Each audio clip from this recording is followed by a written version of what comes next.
demanding change. Survivors of clergy abuse deliver a strong message to church leaders ahead of the Vatican's summit on fighting misconduct. Front page news: how the Kentucky Catholic high school student in a controversial viral video is fighting back against the Washington Post. And out of this world: why Pope Francis says God loves us like no one else can. On EWTN News Nightly for Wednesday, February 20th, 2019.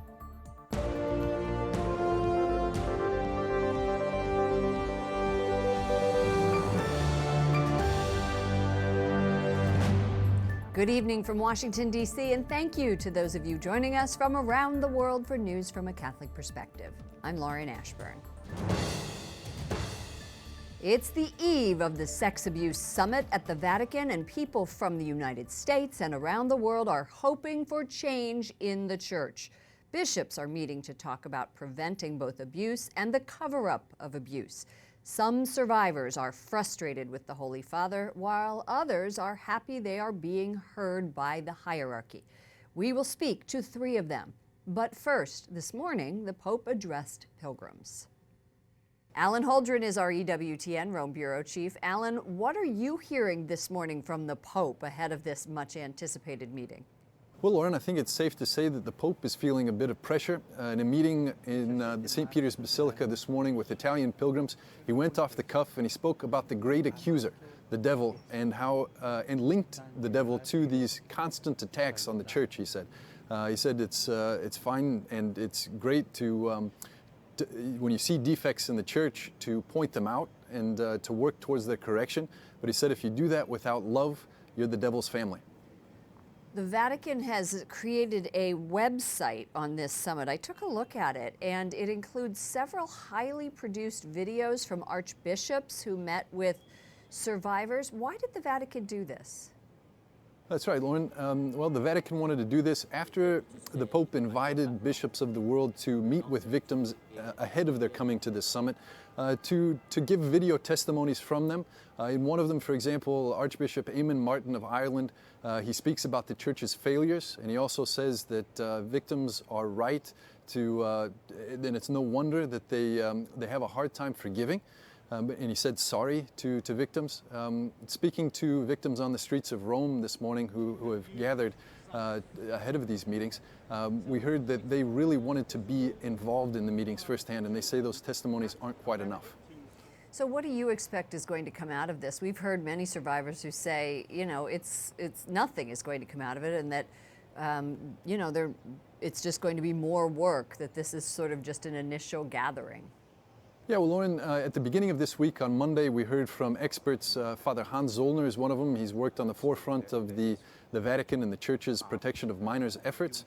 He said that he'd like to see a task force in each of the national bishops' conferences of the world that help to implement guidelines to hold bishops and clergy accountable, and also to help victims. Another archbishop that was there, Charles Scicluna, who's the Pope's point man for the investigation of abuses, said that the follow-up is the key to this meeting, so much so that they're actually planning on meetings off the tail end. So after Sunday, all of the organizing committee will be getting together to talk about what they're going to do from here. And he hoped that there would be a sort of an audit process to check on progress of bishops' conferences into the future. This conference is focused on children. Will the issue of homosexual priests and the abuse of adults be discussed? Well, in that same press conference at the beginning of this week, Lauren, Cardinal Blaise Cupich was asked that question, and he said, no, this will be focused solely on the protection of minors. There will be lessons that will be able to be applied to vulnerable adults, he said, but because the minors are those without a voice, he said they're going to be focusing on giving them a voice this week. Alan Holdren, our EWTN Rome Bureau Chief, thank you for joining us. Thank you, Lauren. And some survivors in Rome were disappointed they didn't hear Pope Francis's voice this morning as they met Vatican officials. Tonight, they're asking why. Why isn't he here? Why wasn't he at this meeting? I just can't think of an acceptable excuse. So there's 4 more days. So I'm not going to make a conclusion about that. Maybe he was setting up an even bigger amount of time for us. I don't know. The man's full of surprises. Peter Isley is not alone in his frustration. Leona Huggins, a survivor of clergy sex abuse and a global advocate from Vancouver, Canada, joins us from Rome. Leona, you were in that meeting. Were you satisfied with responses you received? No, we weren't really satisfied. I asked what would we see on Monday when the summit is finished, and what I was told was that they would begin work. They would have a lot of work to do. We've been, as global advocates, we've been at this for many years, for 30 years, and so it's important to recognize that the work should be ongoing. Leona Huggins, the way that the Vatican handles abuse right now is not something you're happy with. What do you want to see specifically going forward? Well, opening up of the secret archives, number one, a real transparency, what was known and who knew it. Throughout, from an international perspective. And again, zero tolerance for those who have abused, that they be laicized, and for those who covered up abuse, that they also be laicized. Pope Francis is under fire for his handling of abuse from many different corners. Is this a turning point, do you believe, in his approach? Is it a turning point in his approach? His approach has been quite reactive. This papal summit was called because of a reaction to the Pennsylvania crisis. A wise plan would be, what we want to see is a credible action plan that involves survivors, because survivors have the knowledge. We want a credible action plan with timelines and with an assessment model built in, so that we can and be assured that all of the criteria is being followed. You're in Rome. Tell me the mood among survivors. The mood among survivors is that we've managed to say to the organizing committee what needs to be done. We are hopeful that on Monday morning we hear that dramatic change will have occurred, or that actually on Monday what we hope for is that someone on this weekend will have the courage to take decisive action. What is needed to solve this crisis is decisive, courageous action. Leona Huggins, Vancouver representative for the organization SNAP. Thank you so much for joining us. Thank you. And Phil Saviano is a survivor from Massachusetts who was key to the Boston Globe's investigation into abuse more than a decade ago. We all had an opportunity to say what was on our mind. And some people were very calm. Some people were quite emotional about what they were saying. Saviano says Archbishop Charles Scicluna told him after the meeting that he agrees with Saviano's call to make public the names of Vatican priests accused of abuse and their assignment histories. Joining me now is Mari Collins. Mari is a survivor of clergy sex abuse and a former member of the Pontifical Commission for the Protection of Minors. Mari, welcome back to our broadcast. Glad to be here, Lauren. You submitted a list of action points to the organizers. Your top two are agreeing on a clear definition of sexual abuse of a minor and a clear definition of zero tolerance. Why are those two things the most critical? I think they're particularly important as this is a global meeting. It's representatives from all around the world. And the problem in the church is that everyone interprets things their own way in different countries. And all we have in canon law on child abuse is that it's a delict of the sixth decalogue, which means it's an offense against the sixth commandment. But that can be interpreted in so many different ways. And it needs to be more specific. Do you think Pope Francis, based on your meeting with him in Dublin last August, do you think that he is in denial about the depth of this crisis? I don't think he's in denial. I think he understands more than those in the past the actual effects of abuse, and I think he does grasp the global nature of it. I'm not too sure he grasps the urgency. Things move very slowly in the church, but the fact that this meeting is taking place is good, but the fact that it's only happening now in 2019, and we've had decades of problems. The trouble is that he doesn't see that, I think, as something to worry about, Yeah. Are you hopeful that this summit is going to produce positive change? I noticed that you're not there in Rome. I try not to get my expectations up because I don't want to have another disappointment. And I think there have been a lot of expectations about this, but I didn't really want to be in Rome to sort of be too close to the whole thing and be involved in all the excitement, because there's a lot of survivors there, there's a lot of media there. I am following everything, but my hopes are that we will see something concrete coming out of it. And I've got to say that it's a turning point for the church, and if something concrete doesn't come out of it, and if this opportunity is not grasped, it will be a disaster. It will be more than just a step back and a disappointment. It will be very, very detrimental. How frustrated are you with the Catholic Church? I know that many survivors are, especially here in the United States, since that Pennsylvania grand jury report came out. Many people just have such a bad taste in their mouth about the Catholic Church. I think many people have come to the point where they no longer know what to think. It's disappointment after disappointment. I think I said somewhere else, if you keep kicking the can down the road, you get to the end of the road and you have a pile of cans to deal with. And that's really where the church is at. So it becomes overwhelming. Sure. They really need to tackle it once and for all. And people, I think, are losing patience. A lot of people gave the church the benefit of the doubt, said, well, they're trying, they're learning, they don't know, they're doing their best. I think we've gone beyond that point now. I think people feel by now they should know what's needed and they should be doing it. And that's where I'm at. And I think a lot of other Catholics are there too.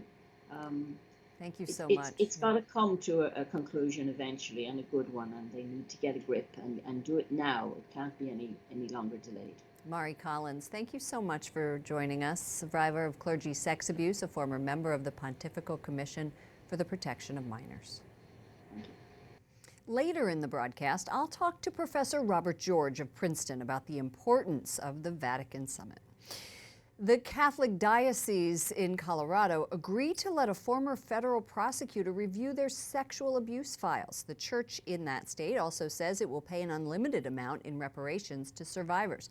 The collaboration effort is with State Attorney General Phil Weiser.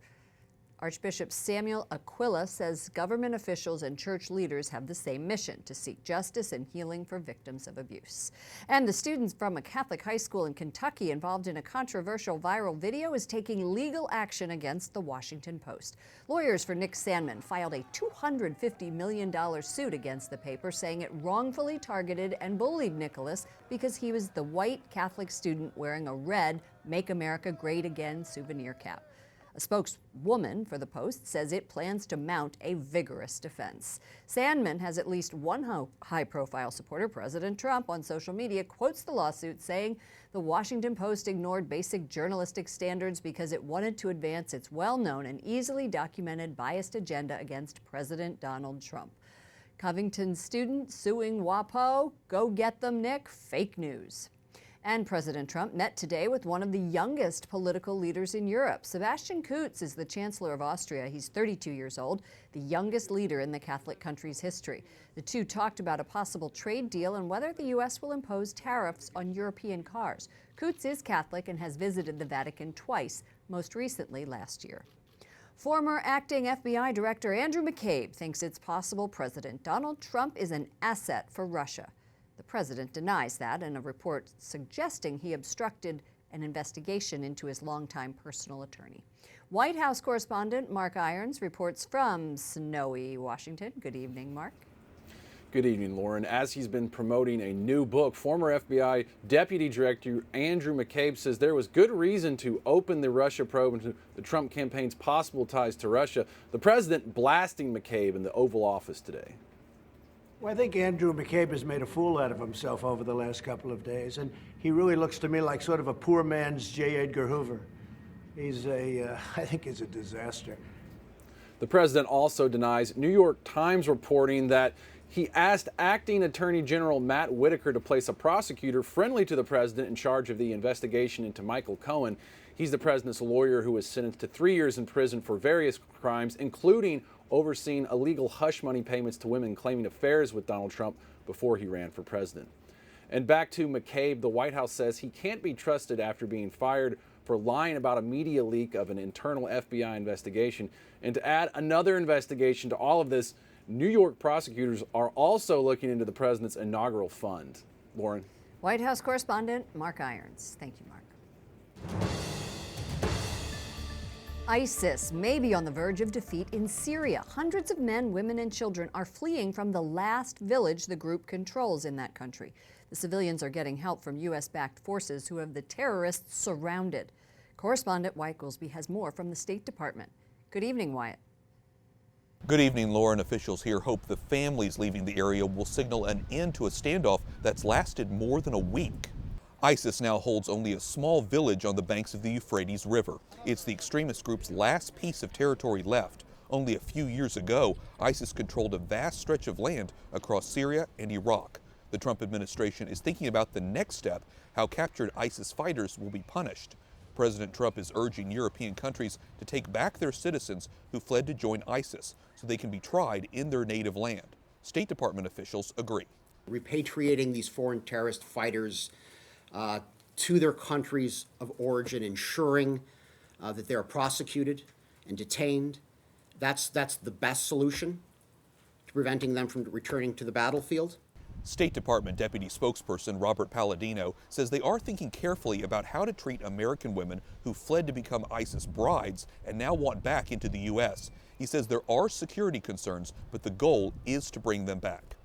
Many women and children of ISIS fighters are still held up in ISIS' last village. In the last few weeks, some 20,000 civilians have been able to escape the town. Many of them are in makeshift camps run by U.S.-backed Syrian Democratic Forces. Lauren? Seems like a bit of good news. Correspondent Wyatt Goolsbee reporting from outside the State Department. Thank you, Wyatt. A Catholic priest in Colombia who was helping refugees from neighboring Venezuela has been killed. Reports say Father Carlos Jaramillo was murdered during an attempted robbery. Police say they are investigating. Coming up, a leading Catholic voice tells me about his expectations for the Vatican summit on clergy sexual abuse.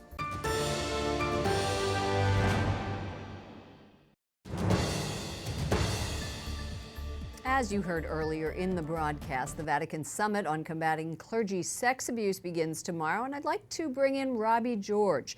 He's the McCormick Professor of Jurisprudence at Princeton University. Always a pleasure to have you on our broadcast. Thanks for joining us. Thank you, Lauren. It's good to be back on. A Boston Globe editorial today says this summit is, quote, a defining moment for Pope Francis. Is it? Oh, yes. The clergy sex abuse scandal has been horrible for the Catholic Church. We're now a couple of decades almost into it. We've learned that horrible things have been going on for many decades, many decades. The credibility of the church has been badly damaged. The morale of the church has been very badly damaged. The morale of the faithful has been damaged. Trust has been broken. Yes, it's a pivotal moment. Absolutely. Tonight we've heard from 3 different survivors. They talked about their disappointment in the Vatican, that the Vatican needs to show them decisive, courageous action, and they're not sure that the Pope grasps the urgency. They want real transparency, and if they don't, it will be, quote, a disaster for the church. Do you agree? I'm sorry, but I have to agree. I think that's right. There's not going to be another chance after this. People are really suffering as a result of this. First of all, of course, the victims are suffering, and then the faithful are suffering. They don't want to believe what has happened in the church, and they do want the wrongs to be corrected and things to be set right, and transparency is very important. Take the case of Cardinal McCarrick. We absolutely have to know who knew what when about Theodore McCarrick's decades of misconduct. Who knew what when? And we need to know who was advanced by Cardinal McCarrick's influence, who benefited from his influence. This is the kind of transparency that the faithful are rightly, Lauren, rightly demanding. One survivor told me that she wants a credible action plan which involves timelines and an assessment model to be assured that criteria are being followed. We heard Pope Francis say during the bishops' meeting in the U.S. that they need better management skills. So do you think it's time to apply business principles to the church? Will that help? Well, something like business principles. Of course, the church is not a business, but there are certain principles of management of institutions that have been pioneered in businesses that are usable to our advantage in the church. I think the same way. Here's an analogy with universities. That's where I spend my life. Universities aren't businesses, but they do benefit from certain management practices that were pioneered by businesses. We should run universities a bit more like a business. Perhaps the church should run a bit more like a business, especially when it comes to things like transparency, when it comes to these scandals and financial matters and other sorts of matters. We don't want to turn the church into a business. We certainly don't want to turn universities into businesses, but we can learn from them. We can appropriate and use some of their management techniques. I have to ask you today, big news, the Washington Post is being sued for $250 million by that Kentucky Covington Catholic student. Yeah. This is for defamation over the viral video between him and a Native American elder. Is this a stunt, or do you think this has a chance? I don't think in the end it will be successful. And here I know I'm putting my lawyer hat on. As you know, Lauren, I'm a lawyer as well as yes. a You're professor many and a things. law scholar. I think that probably in the end, free speech principles, freedom of the press principles will end up protecting institutions like the Washington Post against lawsuits like this.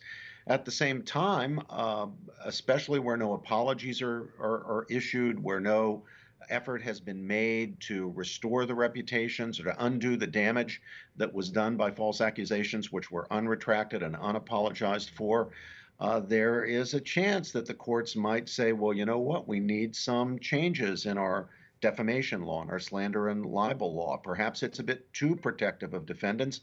Maybe it should be a little more plaintiff friendly. If I were predicting, if I were betting, I would say no, that's probably not going to happen.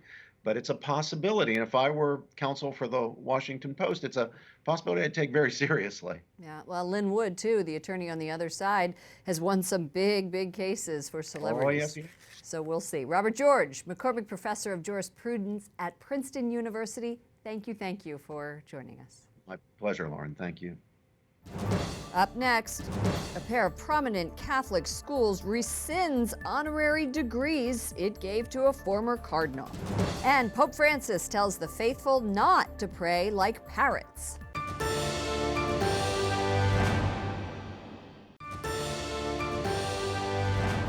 The governor of Arkansas signs a law that would ban abortion in the state if Roe v. Wade, the landmark 1973 decision legalizing abortion, is overturned. Arkansas is the fifth state to have enacted the measure known as a trigger abortion ban. A pair of prominent Catholic universities have rescinded honorary degrees once given to this man, former Cardinal Theodore McCarrick. Georgetown University takes back the award it gave McCarrick in 2004, saying it is the first time it has revoked an honorary degree. The University of Notre Dame also rescinded an honorary Doctor of Laws degree it gave McCarrick in 2008. Over the weekend, the Vatican defrocked the 88-year-old for sex abuse. Pope Francis says no one loves us the way God does. Nessuno deve dubitare di essere destinatario di questo amore.